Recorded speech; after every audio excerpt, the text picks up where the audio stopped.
Hello అండి, అందరికీ నమస్కారం.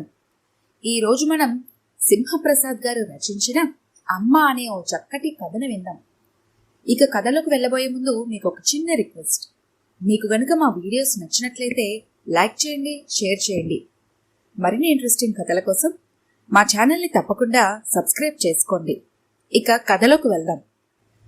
తల్లి ప్రేమ లాంటి వెన్నెల్లో డాబా మీద బొంతపరుచుకొని మహాలక్ష్మమ్మ గారు ఒకంత నడుము వాల్చారో లేదో బామ్మ బామ్మ అంటూ పరిగెత్తుకొచ్చారు మనవళ్ళు రాజు, సుభాష్, మనవరాలు ఆరతీను.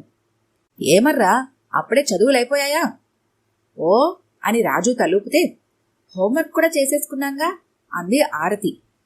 చదువుకోకుండా నీతో కబుర్లు చెప్తే మా మమ్మీ ఊరుకుంటుందా ఏమిటి అన్నాడు సుభాష్. నువ్వు నిజంగా గడుగ్గాయవేరా అందావిడ సుభాష్ బుగ్గగిల్లి. ముద్దొస్తున్న 10 ఏళ్లలోపు కొడుకు బిడ్డల్ని అభిమానంగా అపురూపంగాను చూస్తూ మురిసిపోతుంది ఆవిడ. ఒక మంచి కథ చెప్పు బామ్మ, గారాలు పోతూ అంది ఆరతి బామ్మ పక్కనే కూర్చుంటూ. రాజకుమారుడు కథ చెప్పు బామ్మ అని రాజు అన్నాడో లేదో, తన పేరు రాజు అని పెద్ద గొప్ప అంటూ మూతి తిప్పింది ఆరతి. నీకే గొప్ప? లేదు, నీకే గొప్ప. అవును, నాకే గొప్ప. నా పేరు కింగ్, నీ పేరు ఆరతంట ఆరతి. ఏం బావుంది చూడు బామ్మ. ఏడుపు ముఖం పెట్టింది ఆరతి. మీలో మీరలా పేర్లు పెట్టుకోవచ్చా? తప్పు కదూ ప్రేమగా కసిరింది మహాలక్ష్మమ్మ. రాజుల కథ వద్దు, రాక్షసుల కథలు వద్దుగాని ఓ పాట పాడు బామ్మ సుభాష్ అన్నాడు గోముగా. నా పాటలో మీకు నచ్చుతాయేమిట్రా? మా కాలం వేరు, ఈ పాటలు వేరు అంది నవ్వుతూ. నచ్చుతాయి బామ్మ, పాడు పాడు బామ్మ అంతా ముక్తకంఠంతో కోరడంతో జోచ్యుతానంద జోజో ముకుంద పాటని తీయగా పాడింది బామ్మ. చాలా బాగా పాడావు బామ్మ సుభాష్ మెచ్చుకున్నాడు. ముసల్దాన్ని, పాటేం బావుంటుందిరా. ఇదివరకు మీ నాన్న చిన్నప్పుడంటే ఉయ్యాల తొట్టులో వేసినప్పుడు ఈ పాట పాడితే అంతా ఎంతో బావుందని మెచ్చుకొని మళ్ళీ మళ్ళీ పాడించుకున్నారనుకో. ఆ రోజుల్లో ఏ ఇంట్లో పెళ్ళైనా పేరెంటమైనా నేను పాడితే గాని ఊరుకునేవాళ్ళు కాదనుకోండి. ఆ రోజుల్ని గుర్తు చేసుకుంటూ ఉత్సాహంగా అంది మహాలక్ష్మమ్మ. అయితే బామ్మ, నువ్వు రోజూ మా నాన్నని జోలపాట పాడి నిద్రపుచ్చేదానివన్నమాట. మా మమ్మీకి అసలు పాటలే రావు బామ్మ. ఆరతి మాటలకు సరదాగా నవ్వేసింది ఆవిడ. మరేమో బామ్మ, చిన్నప్పుడు మా డాడీ మాలాగా బుద్ధిగా చదువుకునేవాడా, అల్లరి చేసేవాడా? కుతూహలంగా అడిగాడు రాజు. అప్పుడేమిటి ఇప్పుడేమిటి, వజ్రపు తొనకేరా మీ నాన్న. ఇప్పుడు మీరు రిక్షాల మీద కార్ల మీద బడికెళ్తున్నారు గాని ఆ రోజుల్లో ఇవన్నీ ఉండేవా ఏమిటి? వానలో వరదలో 4 మైళ్ళు నడిచి వీరవాసరం వెళ్లి చదువుకునేవాడు బిడ్డ. చదువుల్లోనూ సంధ్యల్లోనూ ఎంత చురుగ్గా ఉండేవాడని. నే వద్దంటున్నా నాకు వంటల్లో సాయం వచ్చేవాడు. మీ తాతకి పొలం అన్నం మూట పట్టుకెళ్లేవాడు. మళ్లీ చీకటి పడేసరికి కోడిగుడ్డు దీపం పెట్టుకుని గనగనా చదువుకునేవాడు. ఆ రోజుల్లో ఊళ్ళో వాళ్ళేమనేవారో తెలుసా? ఆ మహాలక్ష్మమ్మ కొడుకుని చూసైనా బుద్ధి తెచ్చుకుంటారా అని పిల్లల్ని మందలించేవాళ్ళు. అలా కష్టపడి చదువుకున్నాడు గనకే ఇవాళెంత గొప్ప ఆఫీసర్ అయ్యాడు. అన్నట్టు మర్చిపోయానర్రా, అప్పట్లో ఒక్కడే ఆటల్లోనూ అదేదో రాత పోటీల్లోనూ మీ నాన్నకి బహుమతులొచ్చాయిరా. సబ్బిళ్ళ పెట్టి పెన్సిలు చిన్న బొమ్మ ఇచ్చారు గొప్పగా చెప్పింది. బామ్మ మాటలకి కిలకిలా నవ్వేశారు పిల్లలు. నవ్వుతారేమర్రా, నిజంగానే ఇచ్చారు. అవేం ప్రైజులే బామ్మ, సబ్బు పెట్టి. ఆ పైన చెప్పలేకపోయింది ఆరతి నవ్వు ఊరికే రావడం వల్ల. చాలా గొప్ప ప్రైజులు వచ్చాయి బామ్మ రాజు అన్నాడు. ఆవిడ ముఖం కందగడ్డ అయింది. ఆ రోజుల్లో అవే గొప్ప మరి. బామ్మ నొచ్చుకుందని గ్రహించి సుభాష్ మాట మారుస్తూ అన్నాడు. అది సరేగాని బామ్మ, చిన్నప్పుడు మా డాడీని నువ్వెప్పుడు కొట్టేదానివి కాదా? సరదాకి కొడదామన్నా చిన్న తప్పు కూడా చేసేవాడు కాదర్రా మీ నాన్న. వాడిని చూసి మీ తాతంత మురిసిపోయేవారో. అసలెప్పుడు ఒక్కసారి కొట్టలేదా గ్రాని నొక్కి అడిగాడు రాజు. ఆ వేళ ఏం జరిగిందంటే, మీ తాత నీరు కట్టని కాబోలు పొలాన్నే ఉండిపోయారు. వండటానికి ఇంట్లో కూరేం లేదు.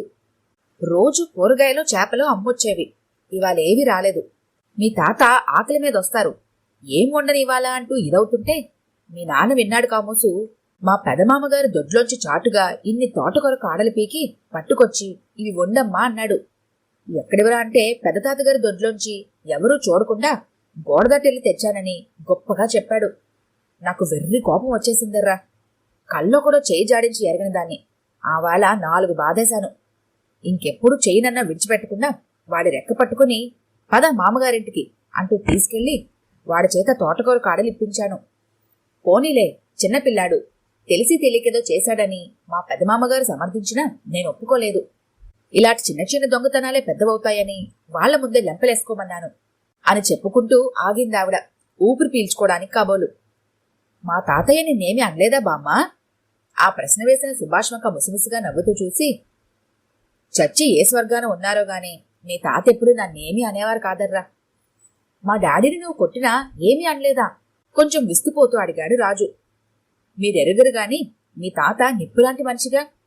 పరుల సొమ్ము విషంతో సమానము అనేవారు. మనది మనకుండాలి, మనది మనం తినాలి గాని ఎవరితో రావాలి?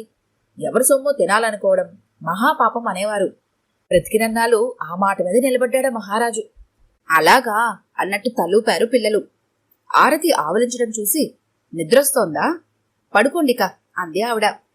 నిద్ర రావడం లేదు గ్రాని, ఇంకా చెప్పు, నువ్వు చెప్పే కబుర్లు ఎంతో బావుంటాయి అంది ఆరతి. చిన్నగా నవ్వి అంది. ఆ రోజుల్లో మాట కోసం, మంచి కోసం ప్రాణాలివ్వడానికి సిద్ధపడేవారు. ఇప్పుడేముంది, పిదపకాలం పిదప బుద్ధులును. మా తాత గురించి చెప్పు బామ్మా, సుభాష్ అన్నాడు బామ్మ చెయ్యి పట్టుకుని కుదుపుతూ. మనవడి వంక సంబరంగా చూసి అంది. మహారాజు గురించి చెప్పానర్రా. ఆయనకే, ఆయన దారి ఆయన చూసుకున్నారు నన్ను వదిలేసి. ఆమె కంఠం వృద్ధమైంది, సన్నగా వణికింది కూడా. ఊరుకో బామ్మా, గోముగా అన్నాడు. ఆయన్ని మీలో చూసుకుంటూ ఏదో బండి లాగించేస్తూ భగవంతుడు నన్నెప్పుడు పిలుస్తాడని ఎదురు చూస్తున్నాను. అలా మాట్లాడుకు బామ్మా, ప్లీజ్. అలాగే లేరా, అప్పుడే ఎక్కడ పోతానర్రా? మీ పెళ్లిళ్ళు చూశాక పోతాను. ఒక ఐశ్వర్యము మనవల పెళ్లిళ్ళు చూడటానికి ఆయన ఎలాగో నోచుకోలేకపోయారు. నేనైనా చూస్తాను లేరా. ఇలాగైనా స్వర్గంలో ఉన్న మీ తాత సంతోషించని. ఇంక పడుకోండర్రా, చాలా పొద్దుపోయింది ప్రక్క మీద కొరుగుతూ అంది మహాలక్ష్మమ్మ. గతకాలపు జ్ఞాపకాలు చాలాసేపటి వరకు ఆవిడ్ని నిద్రపోనివ్వలేదు. ఏవండి, ఏవండోయ్, ఎవరు అంటూ బయటకొచ్చిన శ్యామల గుమ్మం ముందు నిలబడ్డ పల్లెటూరత్తని చూసి ఎందుకు అని అడిగింది. తమరు సుబ్బరాయుడు గారి కోడలు కదండి? అవును, ఏ? మాది మల్లవరమేనండి. తమరు నన్ను ఎరగరు గాని అయ్యగారిని గాని అమ్మగారిని గాని పిలవండి. రావుడొచ్చాడని చెప్పండి. లోపలికెళ్ళి అత్తగారితో చెప్పడం ఆలస్యం. రావుడొచ్చాడా, మన రావుడే అంటూ పొంగిపోతూ పరిగెత్తుకొచ్చింది మహాలక్ష్మమ్మ. ఒరే రావుడు, బావున్నావట్రా? రై వాళ్ళ అక్కడే నిలబడిపోయావేరా, లోపలికి రా. నీ పెళ్ళాం పిల్లలు అంతా బావున్నారట్రా? ఏం బాగులండి, ఏదో ఇలా ఉన్నాం. మా గోలకేంగానండి, తమరికిక్కడ అంతా బావుందండి. సానా మారిపోయారు. బాగానే ఉందిరా. కళ్లల్లో పెట్టుకునే కొడుకు, కాలు కదపనివని కోడలు, ప్రేమగా చూసుకునే మనవాళ్ళు. నాకేం లోటు చెప్పు. ఇప్పుడే వస్తాను, కూర్చోరా అంటూ లోపలికెళ్ళి పెద్ద గ్లాస్తో మజ్జిగ తెచ్చిచ్చింది. ఎందుకంటూనే పుచ్చుకొని త్రాగేశాడు. ఈ ఊరెప్పుడొచ్చావురా? చాలా రోజులైందండి. మా ఇంటిదానికి క్యాన్సర్ అటండి. అదొత్తేను తీసుకొచ్చానండి. క్యాన్సర్ వచ్చిందా? ఇప్పుడెలా ఉందిరా? ఆందోళనగా అడిగింది ఆవిడ. ఏదో ఉందండి. రోజు కరెంటో ఏదో పెడుతున్నారండి. 10-20 రోజులన్నా ఉండాలంటున్నారండి. ఉండాల్సొస్తే ఉండండర్రా, పూర్తిగా నయమయ్యాక వెళ్ళండి. హాయ్, ఇల్లు అబ్బాయి గారిదేనా అండి? అవునరా, వీడే కట్టుకున్నాడు. ఆ ప్రక్క భాగం అద్దెకిచ్చేశాడు. నెలకి 300 ఇస్తున్నారు. లోపల చూద్దూగాని రారా. ఎందుకులేండి, రారా. శ్యామల, వీడు రావుడని మీ మామగారు వ్యవసాయం చేసే రోజుల్లో మన కమతంలో పనిచేసేవాడు. మంచివాళ్లే పాపం. భార్యకి ఒంట్లో బాగాలేకపోతేను ఇక్కడికి తీసుకొచ్చాట. మా కోడల్ని ఎరుగుదూ కదట్రా. కోడలికి పరిచయం చేస్తూ అంది మహాలక్ష్మమ్మ. ఎప్పుడో పెళ్లిలా చూశానండి. మళ్ళీ మన ఊరొస్తే కదండి చూడటానికి. ఈ ఏడాది అమ్మవారి తీర్థానికి అంతా రావాలనుకుంటున్నాం మరి. ఆ పైన చల్లాలమ్మ దయ. అందరూ కలిసి రండమ్మగారు, చాలా సంతోషిస్తారు. వస్తాంలేరా. ఇదిగో ఈ కుర్చీలు, కూర్చునే పరుపులు, సోఫాలు, గాలి పంకాలు అన్నీ అబ్బాయి కొనవే. ఇలారా, ఇవి చూడు, ఈ బీరువాలు కూడా అబ్బాయి కొనవే అంటూ వంటింట్లోకి తీసుకెళ్లి, అదిగో దాన్ని గ్యాస్ స్టవ్ అంటారురా. క్షణంలో కుంచెడు బియ్యం వాడ్చేయచ్చనుకో. భోషాణం పెట్టిలా ఉంది చూడు, అందులో బట్టలేస్తే చాలు ఉతికి ఆరబెట్టేస్తుంది కాసేపట్లో. అలాగా అండి, చిత్రంగానే ఉందండి. ఇదేంటో తెలుసా? పిండి రుబ్బే మిషన్ రా. చిటికలో మెత్తగా రుబ్బేస్తుందనుకో. అబ్బా అబ్బా, ఎన్ని చిత్రాలో. అంతే మరి, పని మనుషులున్నా వారు పేరుకి పని మనుషులే తప్ప వాళ్ళేం శ్రమ పడక్కర్లేదు. అన్ని పనులు మిషన్లే చేసేస్తాయి. రారా అలా కూర్చో అంటూ ఆవిడ హాల్లోని కుర్చీలో కూర్చుంది. రావుడు ఆమె కొంచెం దూరంగా నేల మీద చతికిలబడ్డాడు. అబ్బాయి పిల్లలు లేనప్పుడొచ్చావు, రేపో ఎల్లుండో మళ్ళీ రారా, నీ పెళ్ళాన్ని కూడా తీసుకురా, చూస్తుంది. అలాగేనండి. అబ్బాయి గారు ఇల్లు సోత్తా ఉంటే కన్నుల పండుగగా ఉందండి. తమరు మా అయ్యగారు చేసిన దానాలు పూజలు పుణ్యాలు అబ్బాయి గారిని ఇంత గొప్పోని చేసిందండి. మీ అభిమానంగాని మాదేముందిరా, అంతా అబ్బాయి మంచితనము, కోడలి అదృష్టమును. అలాగనకండి మరి. సరేలే గాని కాళ్ళు కడుక్కో, ఇప్పుడు అలాంటివేం పెట్టుకోమాకండి, ఇంకోసారి వస్తాను కదండి. అదేమిట్రా, మా ఇంటికొచ్చి చెయ్యి కడుక్కోకుండా వెళ్తావా? ఎలా వెళ్తావో వెళ్ళరా. తమరలాగంటే ఏమన్నండి. ఏమి అనొద్దు గాని కాళ్ళు కడుక్కో. కడుక్కోక తప్పింది కాదు. ఊరి విషయాలు కనుక్కుంటూ దగ్గరుండి కొసరి వడ్డించింది మహాలక్ష్మమ్మ. తృప్తిగా భోంచేసి త్రేంచాడు రావుడు. కాలం ఇది వరకట్లా లేదండి అమ్మగారు. రెక్కలు మొక్కలు చేసుకుని పండించడమే గానండి గింజలు రేటుండడం లేదండి. కావలసిన ఎరువులు ధరలు మాత్రం అంతూ పొంతూ లేకుండా పెరిగిపోతున్నాయండి. ఇంకా చిన్న పనైనా సిటిక పనైనా అంతా సొమ్ములతోనే ఉందండి. సొమ్ములు ఇవ్వకపోతే కాలువ నిండా నీళ్లున్నా కాలువ పక్క చేలోకి నీళ్లు రావండి. ఈ ఏడు లేని దాల్వా తెచ్చుకోవడానికి గవర్నమెంట్ వాడికి కట్టింది కాక ఎకరాకి 40 రూపాయలు చొప్పున మామూలు ఇచ్చామనుకోండి, మీ ఉసురు మా ఉసురు పోసుకొని వాళ్ళేం బాగుపడతారులేరా. ఎప్పుడో అంతకంత కొట్టక మానదు. మరి నేను ఎల్లొత్తానండి, వచ్చేళ్ళని అబ్బాయి గారితో చెప్పండి. చెబుతా గాని రేపో ఎల్లుండో ఏ సాయంత్రం అప్పుడో పొద్దున్నప్పుడో రారా. తృణమో పణమో ఇస్తాడు అబ్బాయి. ఈ మహాపట్నంలో ఎంత డబ్బున్నా చాలదు, ఇక నీలాంటి వాళ్ళ సంగతి చెప్పాలా. వస్తానమ్మగారు. చెమ్మగిలిన కళ్ళతో చేతులు జోడించాడు రావుడు. వెళ్ళిరారా, రేపో ఎల్లుండి తప్పకుండా రావే. ఆయ్. వెళ్తున్న రావుడి వంక పుత్రవాత్సల్యంతో చూస్తూ ఉండిపోయింది మహాలక్ష్మమ్మ చాలాసేపు. నర్సయ్య, అప్పుడే క్యారేజ్ తెచ్చేశావేమిటి? అయ్యగారు భోంచేయలేదా? అరగంట క్రితం తన పంపిన క్యారేజ్తో వచ్చిన ప్యూర్ని అడిగింది శ్యామల. తినలేదండి. ఏన్రా, ఏమైనా డిన్నర్ ఉందా? అబ్బే. బుర్రగోక్కుని ఇబ్బందిగా చూశాడు. మరెందుకు తినలేదురా? ఫోన్ చేస్తానుండు. అయ్యగారు లేరండి. ఎక్కడికెళ్లారు? పోలీసులు కూడా వెళ్లారండి. ఎక్కడికి? మరండి, అయ్యగారు లంచం తీసుకుంటుంటే పట్టుకుని తీసుకెళ్లారండి. ఏమిట్రా నువ్వు చెప్పేది, నిజమేనా? కాళ్ళ క్రింద భూమి కంపిస్తున్నట్టు అడిగింది. అవునండి, అయ్యగారి రాబడిని చూసి కుళ్ళుకుపోతున్న ఆఫీసు వాళ్ళే పట్టించారంటున్నారండి. వాళ్ళకేం పోయే కాలం రా, దొరికిన కాడికి వాళ్ళు మాత్రం మింగడం లేదు. వాళ్లేదో మడిగట్టు కూర్చున్నట్టు వెన్నుపోటు పొడుస్తారా? వాళ్ళ పీనుగులు కాటికెళ్ళా. ఇప్పుడెలారా, నాకు ఒకటే వణుకు కూడా వస్తోంది. అయ్యగారు ప్లేడర్ గారిని పిలిచి వారితో కలిసి వెళ్లారండి. ఇంకొంచెం సేపట్లో వచ్చేస్తారండి. సర్లే, ఎవరితోనో అనకే అని చెప్పి ఏవనాలో ఈ గండం గడిస్తేకి జాగ్రత్తగా ఉండాలి అనుకుంటూ ఇల్లు తుడుచుకుంటూ తన గదిలోకి వెళ్లి పడుకుంది శ్యామల. కొంచెంగా వారి సంభాషణ విన్న మహాలక్ష్మమ్మకంతా అయోమయంగా అనిపించింది. కోడలెందుకలా ఆందోళన పడుతుందో అర్థం కాలేదు బొత్తిగా. ఆమె తల్లి మనస్సేదో కీడును శంకిస్తోంటే వెళ్తున్న ప్యూన్ని ఏం జరిగిందిరా అని అడిగింది. ఏం లేదని తప్పించుకో చూశాడు గాని ఆమె వదలకపోయేసరికి చెప్పక తప్పలేదు వాడికి. శాంతం వినకుండానే తాడెత్తిన లేచింది ఆవిడ. మా అబ్బాయి లంచం తీసుకున్నాడా? ఎవడ్రా అలా కూసింది? వాడి నోట్లో పురుగులు పడా. ఒరే, మాది నిప్పులాంటి వంశంరా. ఇతరుల సొమ్ము కాసపడి నానా గడ్డి మేయడం మా వంశంలోనే లేదురా. ఏమనుకుంటున్నావో? ఇల్లు దగ్గర పెట్టుకుని మసలు, లేకపోతే అబ్బాయితో చెప్పి నీ ఉద్యోగం పీకే ఇస్తాను. ఆ మాటలకి వాడి కోపం వచ్చింది. ఓ ముసల్ది ఆఫీసర్ల గుట్టు మట్టు జీర్ణించుకున్నా తనని గడ్డి పరకలా తీసి పారేస్తుందా అనుకున్నాడు. ముందు మీ అబ్బాయి గారి ఉద్యోగం ఊడిపోకుండా చూసుకో. మా ఇరిగేషన్ డిపార్ట్మెంట్లో ఇంజనీర్ అయిన మీ అబ్బాయికి ఇన్నిట్లోనూ పెద్దవాట అని మీకు తెలియకపోతే తెలుసుకోండి గాని అనవసరంగా నోరు పారేసుకోవద్దు. దాల్వా లేని పొలాల్లో దాల్వా పండించుకొని ఇస్తున్నందుకు రైతుల దగ్గర నుంచి 3 వసూలు చేసిన అయ్యగారికి పెద్దవాట ఇస్తుందంటేనే పట్టుకున్నారు ఇవాళ. ప్యూన్ చెప్పిన మాటలకి మ్రాన్ పడిపోయింది మహాలక్ష్మమ్మ. రైతు కడుపున పుట్టిన తన బిడ్డ రైతులు కడుపు కొట్టి తన ఇల్లు నింపుకుంటున్నాడా? ఎంత దారుణం! ఆవిడ బాణం దెబ్బతిన్న పక్షిలా వెలవెల్లాడుతుంటే నర్సయ్య, ముసలమ్మగారు, మీకు తెలుసో లేదో, ఈ ఇల్లు లంచాలతోనే కట్టింది. ఇంట్లోని సరుకులు కూడా చాలా వరకు లంచాలుగా వచ్చినవే. ఈ సంగతి మీకు తెలియదేమో గాని ఊరందరికీ తెలుసండి అనేసి విసురుగా వెళ్లిపోయాడు. అవాక్కైపోయింది ఆవిడ. చెప్పలేనంత నీరసం ఆవహించడంతో వీధి అరుగు మీద కూలబడిపోయింది నిస్త్రాణనగా. గుండెల్లోంచి గుబులుగా దుఃఖం పొంగుకొస్తుంటే పిచ్చిదాన్లా వీధిలోకి చూస్తూ ఉండిపోయింది. కొంచెం సేపటికి జీపొచ్చి ఆగింది ఇంటి ముందు. అందులోంచి విశ్వనాథం దిగాడు. అతడి మొహం నల్లగా ఉంది, రక్తహీనంగా ఉంది. విషాదమూర్తిలా కూర్చున్న తల్లిని చూసి ఉలిక్కిపడ్డాడు. అప్పుడెప్పుడో చిన్నప్పుడు తోటకూరకాడలు దొంగలించినప్పుడు తల్లి చేసిన రాద్ధాంతం గుర్తొచ్చింది. తలొంచుకుని లోపలికెళ్ళిపోయాడు. అతనిలో పశ్చాత్తాపం రగిలింది. కొన్ని క్షణాలే అయినా కొడుకు వాలకాన్ని బట్టి తను విన్నదంతా నిజమే అనిపించింది మహాలక్ష్మమ్మకి. కాని కొడుకింతలా దిగజారాడంటే ఇంకా పూర్తిగా నమ్మకం చిక్కక మెల్లగా లేచి గతి దగ్గరికెళ్ళింది.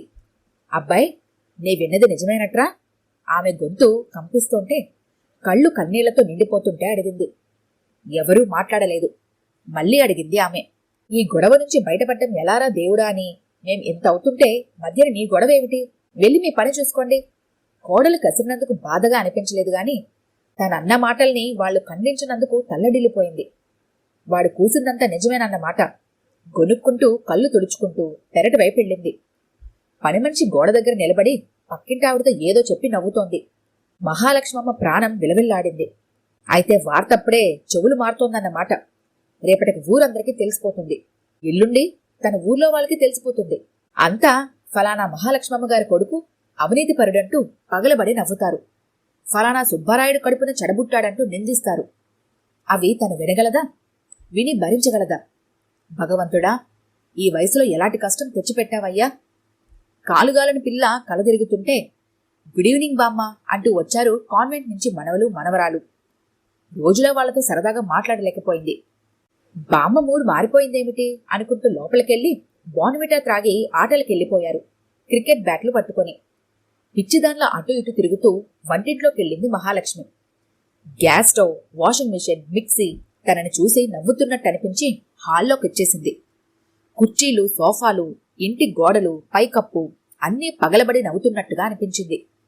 ఇవన్నీ కొందరు నోళ్లు కొట్టి వాళ్ల ఉసురు పోసుకుని కొన్నవే అనిపించేసరికి ఆమెకెంతో కంపరంగా అనిపించింది. ఒళ్లంతా తేల్లో జరులు పాకుతున్నట్టు అనిపించి నేలమీద కూలబడి అరచేతుల్లో ముఖం దాచుకుని బావురుమంది. తలెత్తి చూసిన విశ్వనాథం, అతడి భార్య గుమ్మంలో నిలబడి ఉన్న మహాలక్ష్మమ్మని, ఆమె చేతిలో ఉన్న పాత ట్రంక్ పెట్టిన చూసి మ్రాన్పడిపోయారు. నేను వెళ్తున్నాన్రా. ఎక్కడికమ్మా? బాధగా అడిగాడు విశ్వనాథం తల్లి కళ్లలోకి సూటిగా చూడలేక తలదించుకుంటూ. మనూరికిరా.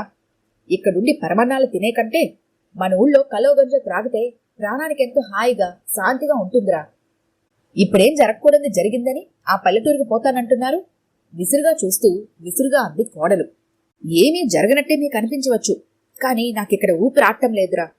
నీ ఇల్లు, నీ వస్తువులు నన్ను చూసి నవ్వుతున్నాయిరా. ఇన్నాళ్ళు కళ్ళు మూసుకొని ఇక్కడ పడుండి పాపిష్టికుడు తిన్నందుకు నా ఉళ్ళు దహించుకుపోతోందిరా.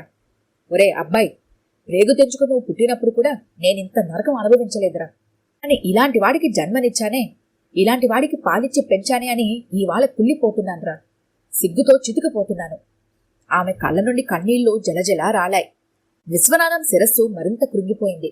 శ్యామల మాత్రం ఊరుకోలేదు. మీరెక్కడో పాతకాలం మనిషి కనుక అలా అనిపిస్తోంది గాని ఈ రోజుల్లో ఇదంతా మామూలే. పెద్ద పెద్ద వాళ్ళ నుంచి చిన్న చిన్న వాళ్ళ దాకా అంతా చేస్తున్న పనే ఇది అన్నది. అందుకు వాళ్ళ తల్లులు తండ్రులు పొంగిపోతున్నారో కృంగిపోతున్నారో నాకు తెలియదు గాని నేను మాత్రం దుఃఖంతో బాధతో సుళ్ళు తిరుగుతున్నానమ్మా. అవును, నేను పాతకాలపు మనిషినే. ఈ మాయలు మోసాలు తెలియని దాన్నే. కాని ఒక్క సంగతిరా అబ్బాయి, ఏ తల్లైనా ఏ తండ్రైనా తమ బిడ్డలు స్వశక్తితో స్వయం కృషితో పైకొస్తే ఎంతో సంతోషిస్తారు. వాళ్ళ నలుగురికి సాయపడితే మరింత ఆనందిస్తారు. వాళ్ళని 10 మంది పొగిడితే పొంగిపోతారు. కాని అంతా తిట్టుకుంటుంటే లంచగొండి అని నవ్వుతుంటే నరకం భరించలేన్రా. అంతకంటే కడుపుకోతే మేలురా. వస్తాన్రా. నా అంతైనా నీకు చెప్పదగ్గదాన్ని కాదుగాని చిన్నప్పటి తోటకూరకాడల సంగతి ఒకసారి గుర్తు తెచ్చుకొని లెంపలేసుకోరా. అప్పుడు నిన్ను చూసి నేను స్వర్గాన ఉన్న మీ నాన్న సంతోషిస్తాం, దీవిస్తాంరా. లేదంటావు ఇదో పిచ్చిదనుకొని మర్చిపోరా. వస్తాన్రా.